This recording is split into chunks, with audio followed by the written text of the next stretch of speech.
If you're watching this channel, chances are you love to play with action figures as a kid. And you love to play with your action figures with a playset. But at times, you just couldn't get a playset. Maybe they came out with some cool playset and you couldn't get it till Christmas or your birthday. I mean, we were little kids. We didn't have jobs. I sold Grip magazine, but not enough to buy anything with. You can't buy a playset with 37 cents.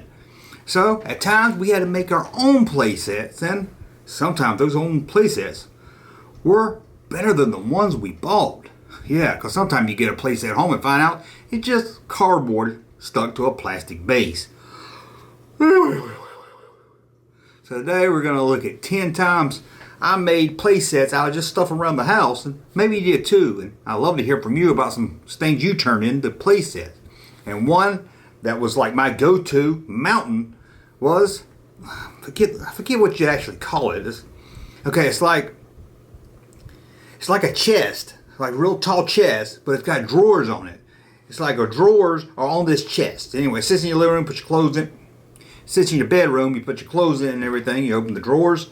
It was pretty big. You know, it came up right here on you. It was pretty tall, so it would turn into my mountain. I would usually put my Castle Grayskull, or at times Snake Mountain, on top of it.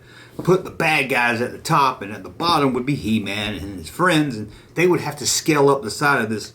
I don't know, it was like a dresser with drawers on it. They had to scale up to the side of it. It was very good when I had that Webster figure, because he had a grappling hook and he could pull himself up.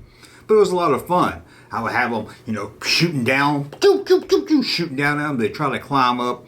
I would have them use the little handles to open the drawers as steps. It was a lot of fun. Then they made it to the top, had to fight their way inside Castle Grayskull or Snake Mountain and take over the whatever mountain or playset it was. So, although it had a playset at the top of it, didn't always. It was a lot of fun. It was like a playset extension to Castle Grayskull or Snake Mountain. I know I had a little Hordak thing with the glove monster, but I didn't ever put it at the top. It went somewhere else. So, got that out of the way. And here's one I really loved, and I don't know what these things are called. Hopefully I can find a picture of them.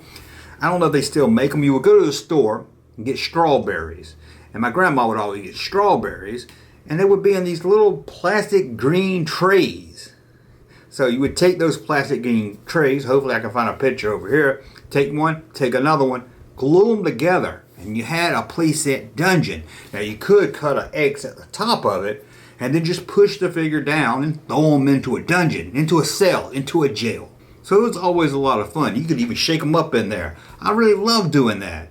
I don't even know they put strawberries in those things today. And I don't know. There's always strawberries in it. I don't know why. I never saw weenies in it. I don't know why. It was always strawberries. So got the strawberries container out of the way, which was a fun one.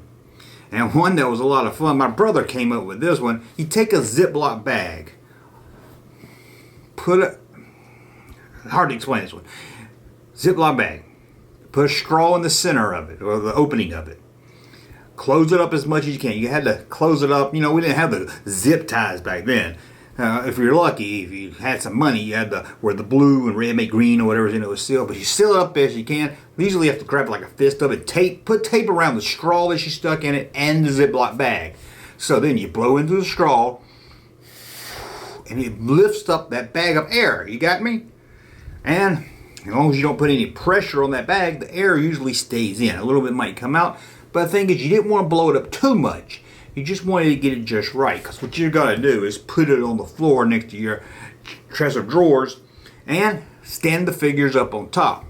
Then let them play stuntman. You would make them fall off, off a desk or whatever, and they would have to hit that Ziploc bag. Too much air, boom, they bounce right off. Not enough air, boom, slam into the floor. Oh my God, the stuntman of my Luke Skywalker just broke his back.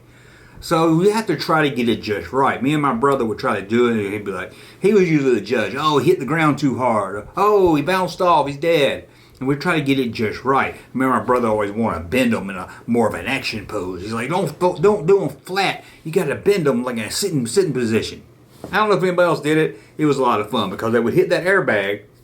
It would blow the air out of the straw, and they would survive or not. Like I said, they didn't hit too hard or they didn't bounce off the darn thing. So that was a lot of fun there. And here's one I remember doing that. We had a plastic turtle that had a little slide on it. It was a kiddie pool. But you know, it's one of those really, really kiddie pools that's good for about 2 days.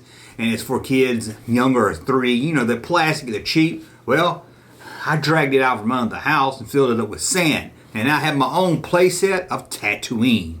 That's right, just filled it up with sand. Well, not really sand, dirt from the yard. It's not like I went to the store and bought bags of sand. I never thought you could buy, I didn't know you could buy sand. I didn't know you could buy dirt as a kid. I was like, why would anybody buy dirt? It's free right here in the yard. So it probably had leaves and sticks and roly-polies all in it, but I didn't care. It made it more realistic.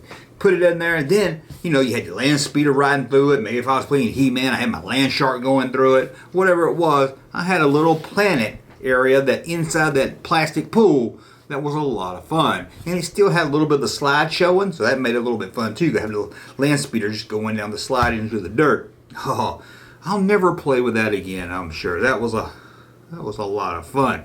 And another thing that was always fun was a big cardboard box. Hey, don't throw away that box that the refrigerator came in. Give it to me, and I'll make a playset out of it. I can remember having a big one. Like I said, a refrigerator came out of it. And we had a door that you put, you know, you would take a knife and cut like a door section where you could push it in and out. You could either have the door come down or up or open, swing in and out. Not too many times. It's cardboard. It'd break off. And you cut little windows that had little flaps in it. Oh, and it was a lot of fun. Then you could climb inside the box. Cause it was before I was fat and old. You could climb inside the box and then play with them in there also. So it was like you had a little tower house to play with. It was cool. You had little windows. You could, you know, make the little flap open so you could use it as a stand. It was awesome. It was awesome. And a mini version of that was, the next one we're going to look at, a shoebox. I used to take a shoebox, just cut little windows and doors into it also, but it'd be more like a little base than a tower.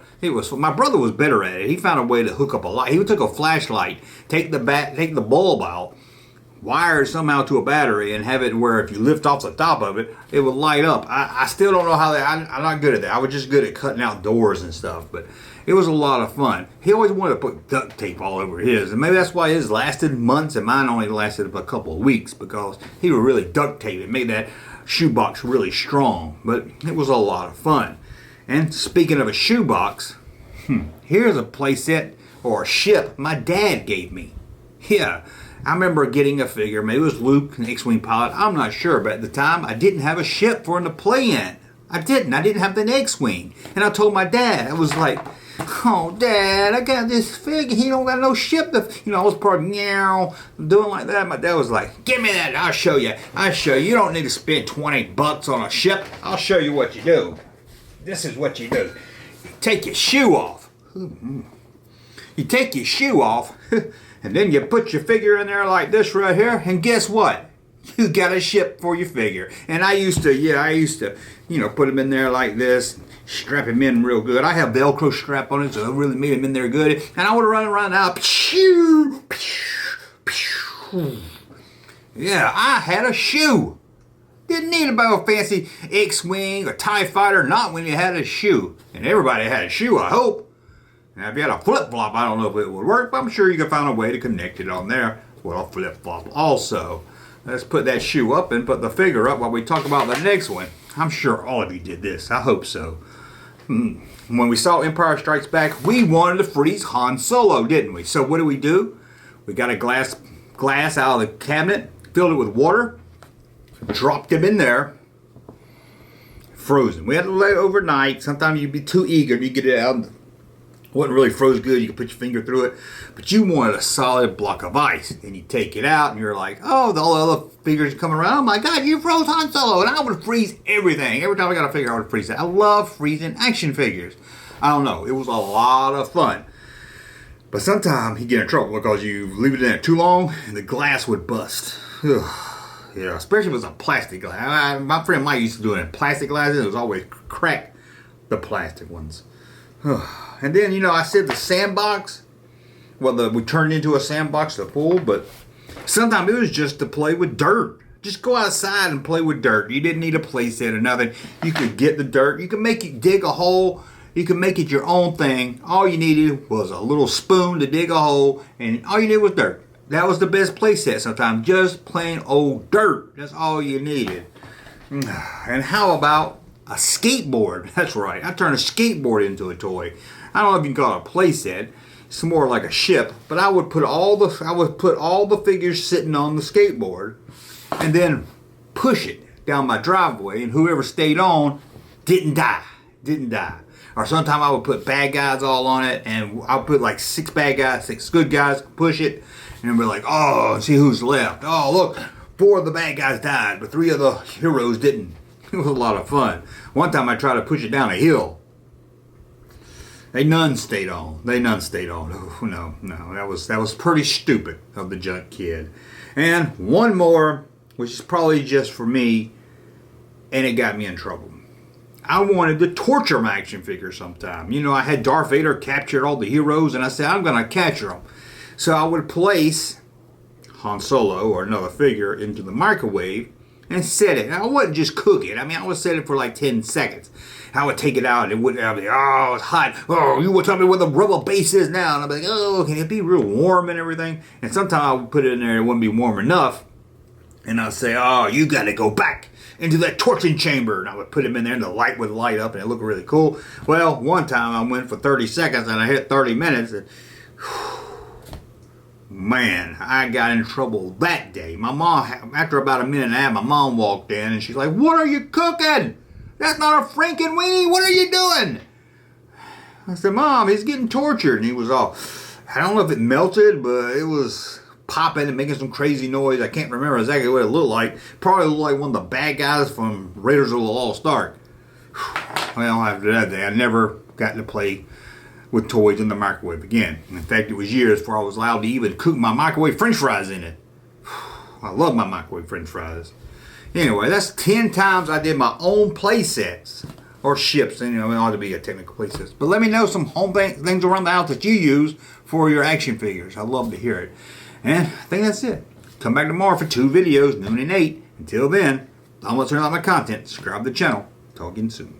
Hey, Junkman channel popping though. Thank you, sir, for that unsolicited testimony.